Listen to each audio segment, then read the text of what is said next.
Apollo 17 Anomaly. December 1972. The final chapter of the Apollo program.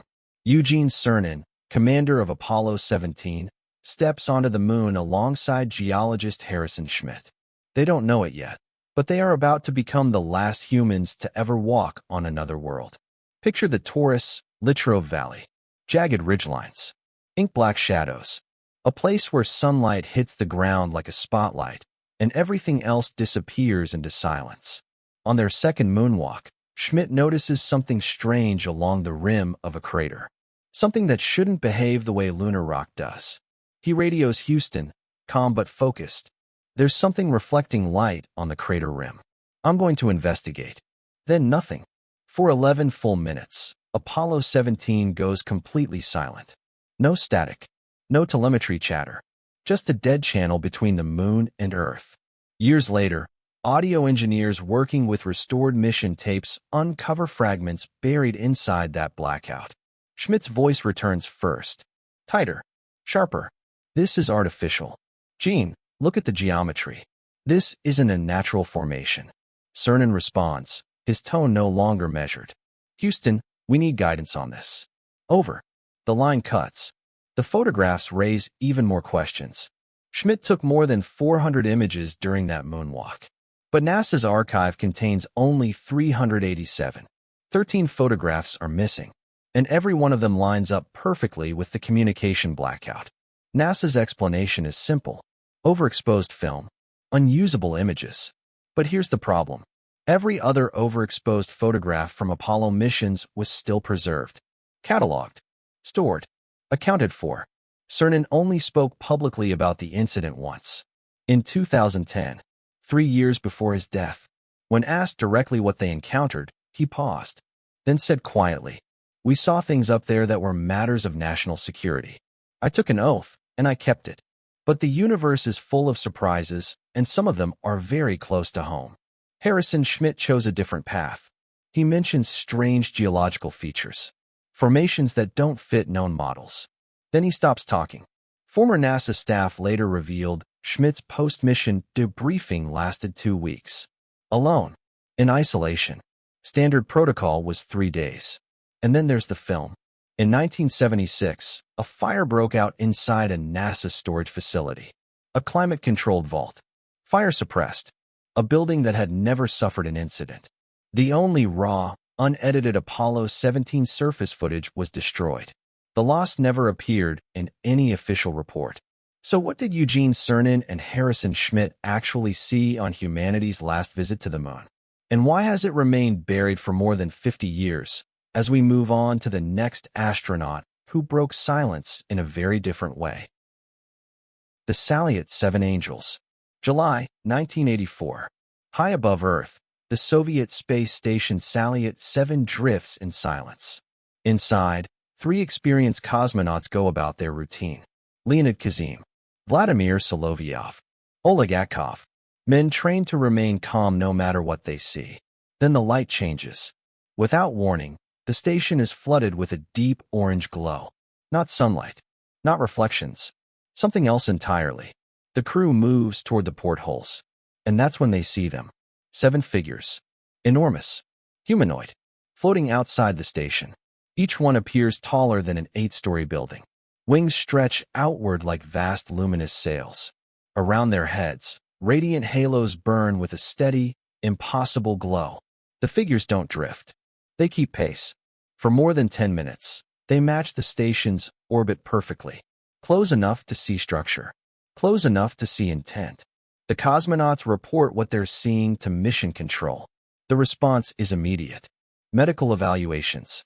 Psychiatric screening. And in order that what happened never be mentioned again. Officially, the incident never occurred. But 12 days later, 3 more cosmonauts arrive at Salyut 7. Different crew. Same station. On their second day aboard, the orange light returns. This time, all 6 men witness it together. 7 luminous figures appear once more, moving in formation, adjusting position to remain visible through the windows. Station cameras are activated. Photographs are taken. When the mission ends, the tone changes completely. All 6 cosmonauts are interrogated. not just by scientists, by military officials, and by the KGB. The photographs are classified at the highest level. The men are warned that speaking about the incident would be treated as a crime against the state. Years later, after the collapse of the Soviet Union, Vladimir Solovyov finally speaks. "We all saw them. These were not hallucinations. We were trained observers. What we witnessed was real, physical, and impossible to explain." Leonid Kazim later confirms that Soviet scientists were brought in quietly. Their theories ranged from plasma-based life forms to interdimensional entities, to unknown surveillance technology far beyond anything on Earth. None of the explanations worked. The photographs, according to those who reviewed them, showed massive luminous forms. Part matter, part energy. Objects that reflected light, yet seemed to generate it from within. Most unsettling of all, Salyut 7 wasn't the only station. Cosmonauts from earlier Salyut missions, and later Mir missions, have privately confirmed similar encounters. Sightings that were logged, buried, and never acknowledged. So what were the Salyut 7 angels? And if they weren't hallucinations, why do so many space agencies prefer that we never ask what else might be watching us from orbit? Gordon Cooper's confession. Gordon Cooper wasn't just an astronaut.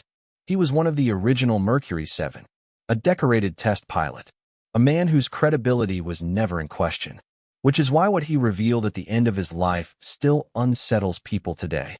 Cooper had hinted for decades that he knew more than he was allowed to say. But in 2004, just days before his death from Parkinson's disease, he stopped hinting, and he told the whole story. It began long before spaceflight. In 1957, Cooper was stationed at Edwards Air Force Base, overseeing advanced aircraft testing. One afternoon, his team spotted something descending onto the dry lake bed, a metallic disc. It didn't crash. It didn't wobble. It extended landing gear, touched down smoothly, then lifted off again. No sound, no exhaust, just acceleration that no human aircraft could survive.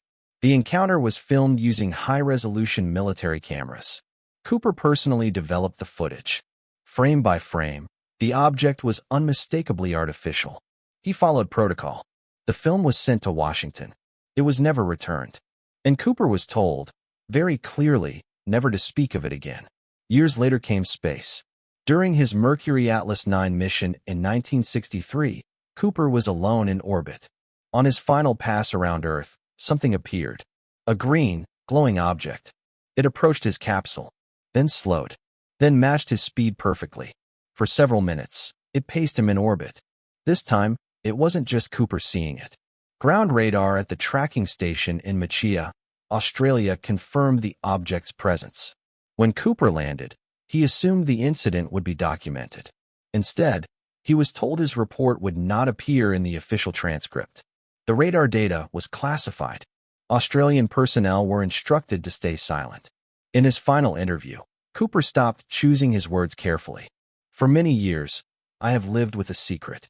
I can now reveal that every day in the United States, our radar instruments capture objects of form and composition unknown to us."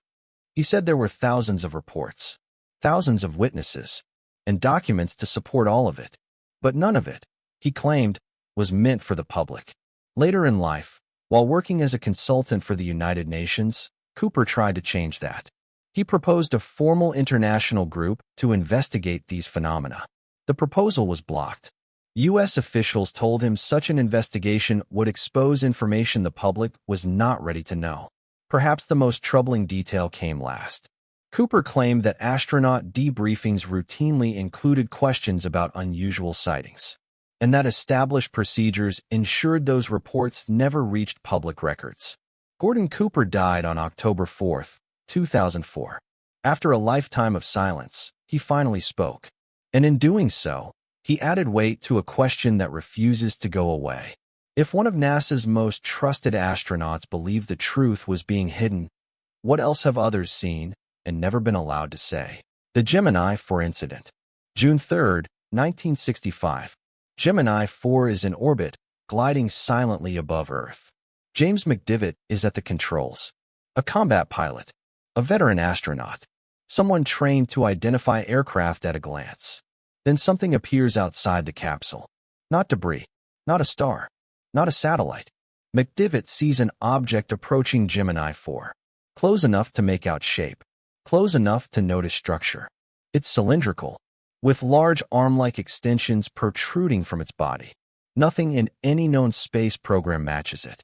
The object isn't tumbling. It's moving deliberately, adjusting position as it closes in. McDivitt reaches for his camera. He has only seconds. The shutter clicks just as the object drifts away. Over the radio, his voice is steady. Professional. I have an unidentified object in sight. It appears to be artificial and is maneuvering in proximity to Gemini 4. Back on Earth, the response is immediate and unusually quiet. When McDivitt returns, his debriefing stretches on far longer than standard protocol. This time, intelligence officers are present. Men who don't normally sit in on astronaut interviews. The photographs are taken, locked away, classified. Years later, a small selection is released to the public. NASA's explanation is simple. Lens flares. McDivitt never accepts it. In interview after interview, across decades, his account never changes. I know what I saw, he says. I had a clear view. It was structured. It was manufactured. Behind the scenes, NASA film technicians quietly tell a different story. They claim the original images showed a cylindrical craft with visible structural details. Those images, they say, were never released. What makes McDivitt's case different isn't just the sighting. It's the consistency. Other astronauts softened their words over time, reframed their experiences, stepped carefully. McDivitt never did. Right up until his death in 2022, he stood by his account. In a 2019 interview, at age 90, he put it plainly. I saw something real, something manufactured, something that deliberately approached our spacecraft. NASA knows what I saw because they have the photographs. The fact that they've never been properly released tells you everything. So if Gemini 4 encountered something that close, something documented on film, the question becomes unavoidable. How many similar encounters were never photographed at all? The ISS Blackout Protocol. 6 months into a year-long mission, the International Space Station has become routine for Commander Scott Kelly. Floating laboratories, endless sunrises, daily communication with Earth, until one ordinary live stream suddenly isn't. It's 2015. Kelly and Russian cosmonaut Mikhail Kornienko are giving a public tour of the ISS. Thousands are watching in real time. Kelly is mid-sentence when he stops. He turns toward a window, and his voice changes. Houston, we have something in visual range that's not on the manifest. Multiple objects holding position relative to the station. The live feed cuts instantly. NASA later calls it a technical glitch. But the blackout lasts more than 3 hours. That alone is unprecedented. When the feed returns, no one mentions what happened. No follow-up. No explanation. Even more telling, the station's external cameras are quietly repositioned away from the direction Kelly had been looking. What happened during those missing hours only surfaced years later. In 2019, a Freedom of Information Act request forces NASA to release heavily redacted documents. They confirm the existence of something never publicly acknowledged before. The Blackout Protocol. An internal emergency procedure activated only when objects of unknown origin approach the ISS in ways that suggest intelligence and potential threat. According to leaked communications and testimony from mission control staff, Kelly reported seeing multiple disc-shaped objects. Metallic, reflective, maintaining a precise formation near the station. They weren't drifting. They were holding position. Mission control responded immediately. Public feeds were terminated. Communications switched to encrypted military channels. NORAD and Space Command were alerted. During the blackout, Kelly and the crew were instructed to document everything. Continuous observation. Constant secure communication. External cameras were remotely controlled to capture the objects from multiple angles. That footage exists. It remains classified. When Kelly returned to Earth in March 2016, his debriefing didn't last days. It lasted over 2 weeks. NASA officials, military intelligence, scientific advisors. His twin brother, Mark Kelly, also an astronaut, now a U.S. senator, attended portions of those sessions. He has never spoken about what was discussed. Publicly, Scott Kelly is careful. When asked about strange observations, he offers measured answers. References to interesting phenomena, things we're still trying to understand. But at a private event in 2018, speaking off the record, he reportedly said something very different. What we see up there would fundamentally change how people think about Earth's place in the universe. The released documents reveal something else. The blackout protocol has been activated at least 7 times since 2010. Each time follows the same pattern. Objects exhibiting controlled flight near the ISS. Immediate termination of public feeds. Lengthy classified debriefings. Former NASA mission controller James Oberg has acknowledged that protocols exist for handling anomalous observations, and that they are taken extremely seriously. He has also suggested that the ISS encounters unexplained phenomena far more often than the public realizes. So what did Scott Kelly see that day in 2015? The answer remains sealed behind layers of classification. But the very existence of the blackout protocol suggests one undeniable truth. Astronauts aboard the ISS are seeing something.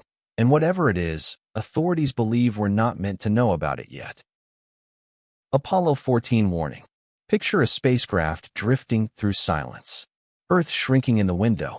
And one man realizing that reality itself might be far stranger than anyone back home was ready to hear. Dr. Edgar Mitchell wasn't just an astronaut. He was the 6th human to walk on the moon. An MIT-trained aeronautics expert. A man trusted with humanity's most dangerous mission. But everything changed on the 3-day journey back to Earth in 1971. As Apollo 14 coasted through deep space, Mitchell experienced something he would later struggle to put into words. A sudden, overwhelming sense of unity. A feeling that consciousness wasn't created by the brain, but woven into the fabric of the universe itself. For Mitchell, this wasn't spiritual poetry. It was a revelation. After returning to Earth, he began quietly asking questions no astronaut was encouraged to ask. About consciousness, quantum reality, and eventually, about what governments really knew. Over the years, those questions led him into private conversations with military officers, intelligence insiders, and people who claimed first-hand knowledge of classified programs. What they told him, Mitchell said, was deeply disturbing. Humanity was not alone. By the final decade of his life, Mitchell stopped speaking in hints.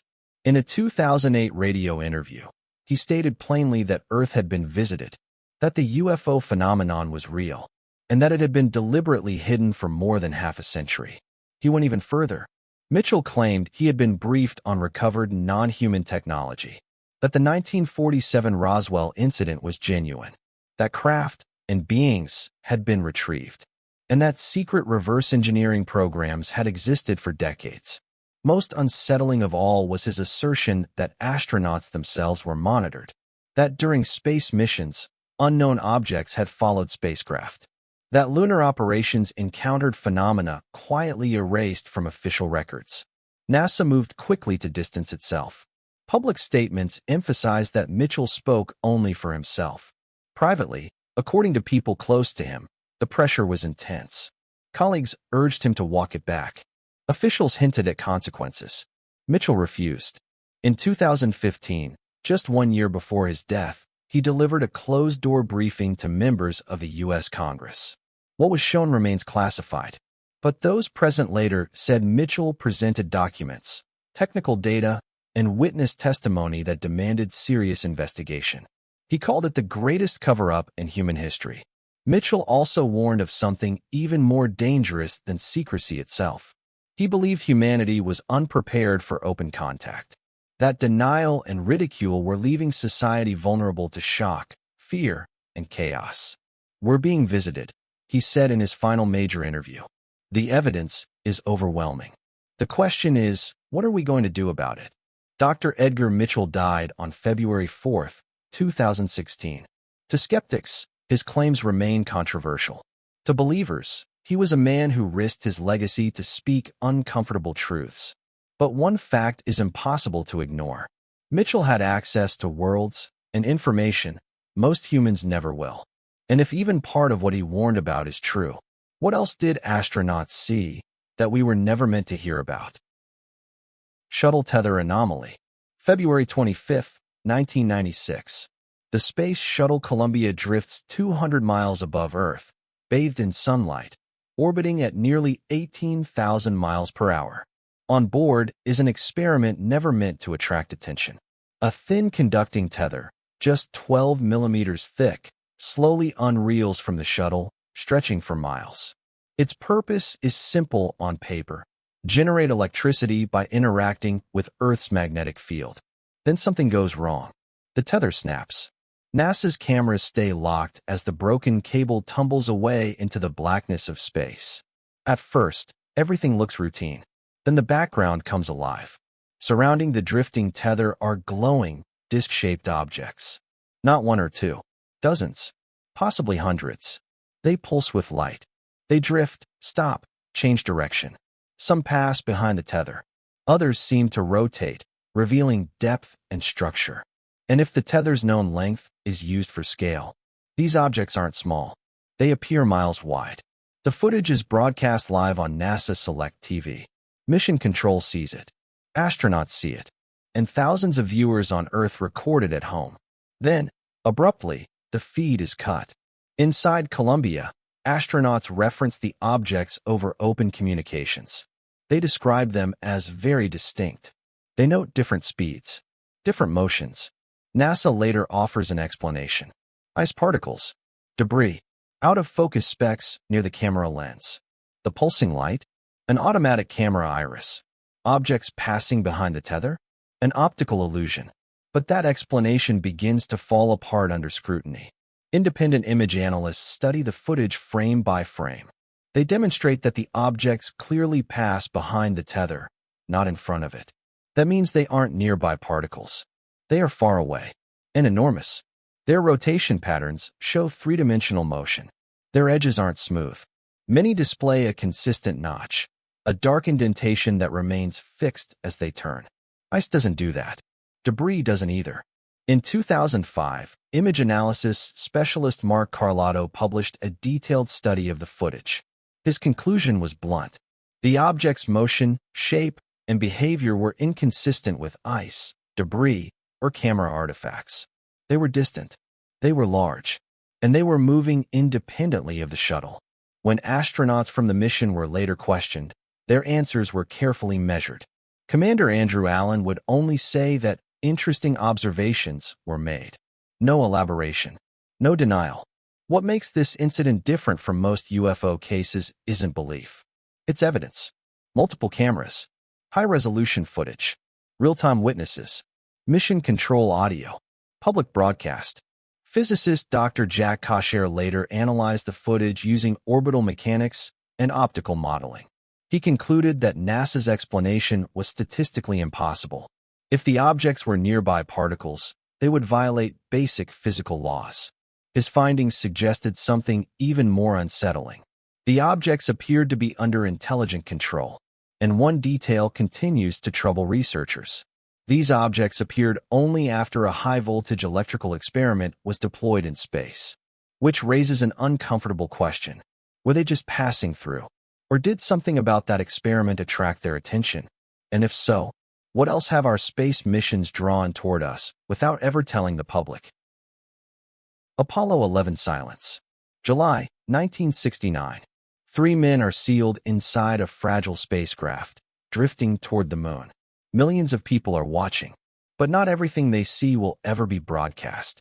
Buzz Aldrin has always chosen his words carefully. In public, he said that the object spotted during Apollo 11's journey was probably nothing more than a loose panel reflecting sunlight. A reasonable explanation. A safe one. But in 2018, a quiet detail resurfaced that cast that explanation into doubt. Buzz Aldrin agreed to a polygraph test. Not a casual one. A detailed examination conducted by the Institute of Bioacoustic Biology, focusing specifically on the mysterious object observed during Apollo 11. During the test, Aldrin was asked direct questions about the encounter. Not vague impressions. Specifics. Did the object behave like a detached panel? His answers, registered as truthful, suggested otherwise. According to the results, Aldrin believed the object demonstrated controlled movement. It didn't drift. It paced the spacecraft, and it appeared to be observing them. But the most revealing moment came next. When asked if NASA had instructed him not to discuss the full details of the encounter, Aldrin answered yes. The polygraph showed no signs of deception. When asked whether aspects of Apollo missions remain classified for national security reasons, again, a truthful yes. Then came the question that changed everything. Did you see evidence on the moon that suggested previous visitation by non-human intelligence? Aldrin answered yes. No deception indicated. Follow-up questions revealed that this evidence had been photographed. But those images were not handled like the rest of the Apollo 11 film. They were separated, treated differently. The polygraph administrator noted visible stress during these questions, the kind consistent with someone revealing information they've been trained and pressured to keep hidden for decades. The final assessment was striking. The subject appeared to be truthfully recounting experiences he was not permitted to discuss openly. This wasn't an isolated hint. In a 2014 online Q&A, Aldrin was asked directly what he saw on the moon. His response was careful, measured, and telling. "There are some interesting things," he said, "that I'm not at liberty to discuss." The official record speaks for itself. Personal observations sometimes must remain personal for reasons beyond my control. In interviews over the years, Aldrin has referenced post-mission debriefings, detailed instructions, clear boundaries. Certain observations could not be discussed publicly. Violating those rules carried consequences, including loss of pension and career damage. Other astronauts have hinted at the same reality. Alan Bean, the fourth man to walk on the moon, once asked a simple question during an interview. If we had seen something truly extraordinary up there, would we be allowed to tell you? He never answered it. He died in 2018. The polygraph suggests that Buzz Aldrin has lived more than half a century carrying knowledge he cannot share. The stress of that silence shows up clearly in the test results, especially when he spoke about the gap between what he knows and what he's allowed to say. In 2019, at age 89, Aldrin came closer than ever to breaking that silence. "There are always things that remain private," he said. "And some things remain private because that's what we were told they had to be. And after 50 years, that doesn't change." So what did Buzz Aldrin really see? If the polygraph is telling the truth, then something extraordinary was witnessed on the moon. And the reason we don't know about it may be because we were never meant to. Russian archive secret. In 2019, a voice from the Cold War era resurfaced with a warning. Viktor Afanasyev had spent decades inside the Soviet space program, not as a cosmonaut, but somewhere just as sensitive. Mission control. According to Afanasyev, what the public knows about Soviet spaceflight is only half the story. Behind official mission logs, he claimed, existed a second system, one that never appeared in history books. It was known internally as special event documentation. Anytime a cosmonaut observed something unexplained, lights, objects, anomalous behavior, they were required to report it through encrypted channels. These reports never entered standard mission records. They were filed separately, locked away, accessible only to personnel vetted by the KGB. Afanasyev said he saw dozens of these reports firsthand. One case stood out. In 1978, during a Soyuz mission, cosmonaut Vladimir Kovalyanok reported a luminous sphere approaching his spacecraft. It matched speed, held position, then accelerated away with impossible velocity. Kovalyanok's report described controlled movement, intent, as if the object were examining the capsule itself. By the 1980s, Afanasyev claimed such encounters were no longer rare.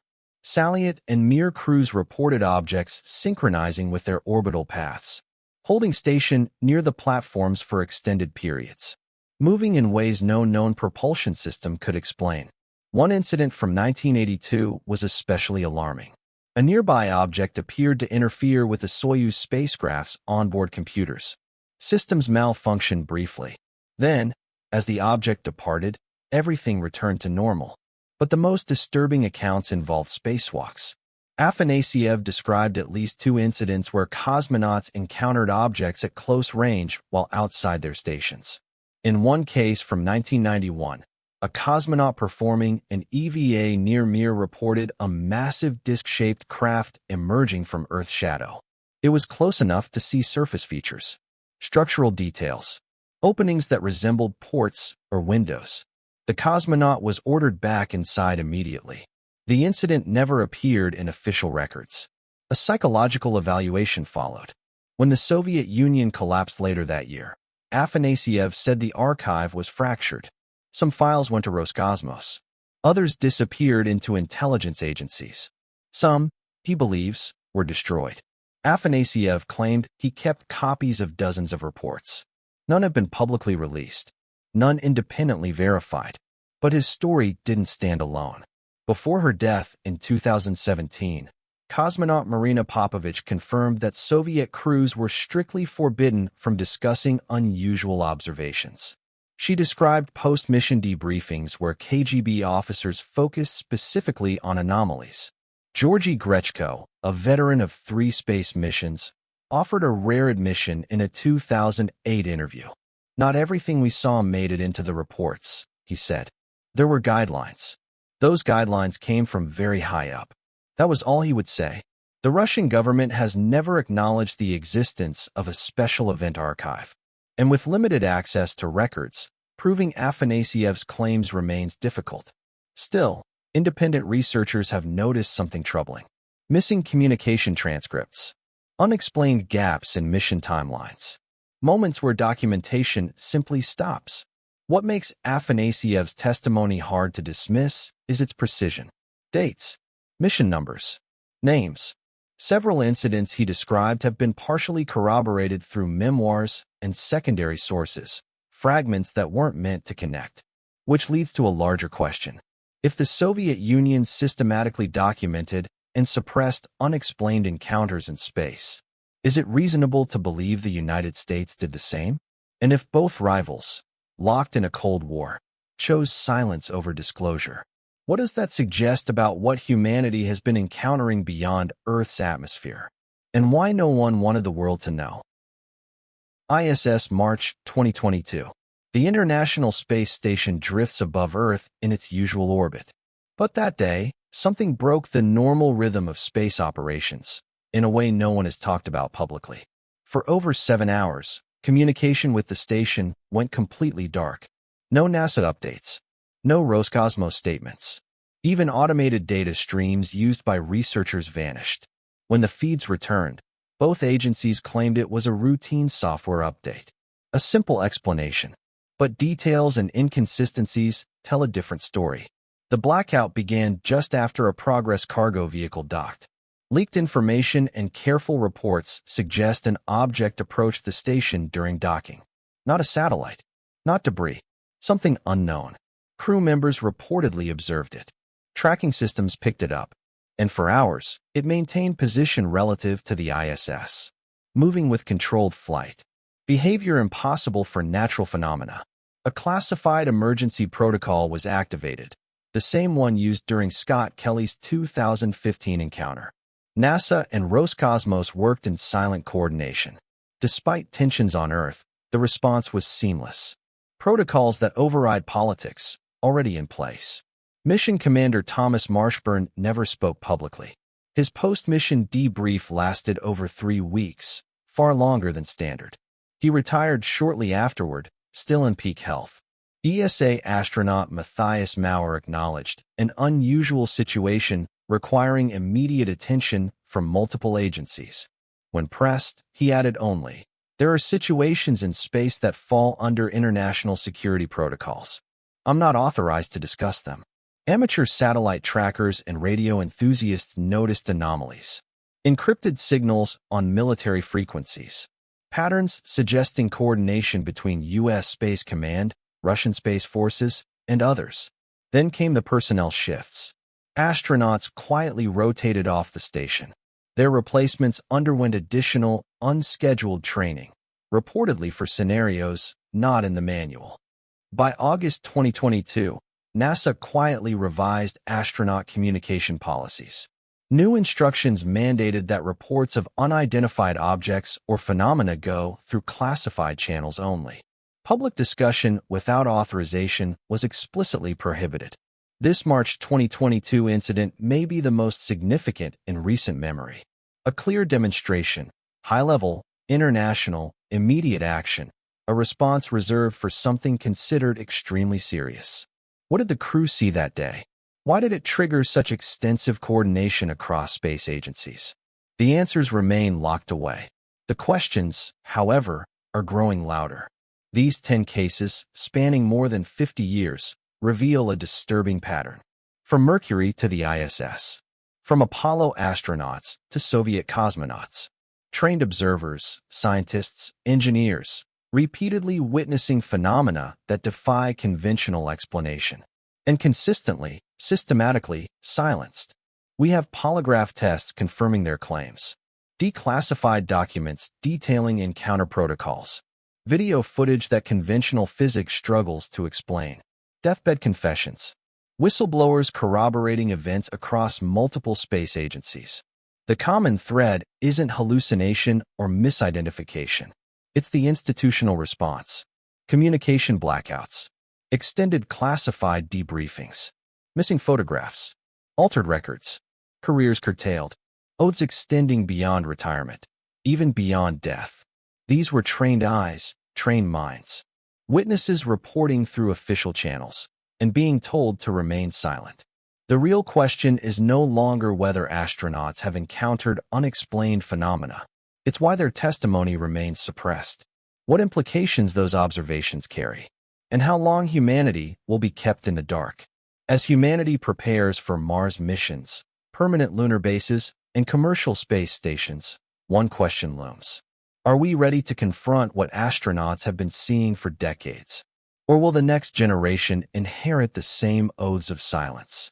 The final frontier holds secrets someone has decided we're not ready to know. But the astronauts who've been there are trying to tell us. Maybe it's finally time we listened. If you found these stories as mind-blowing as we did, hit that like button and subscribe to Strange Wise for more deep dives into the mysteries of our universe. Turn on notifications so you never miss an episode that uncovers the secrets they don't want you to know.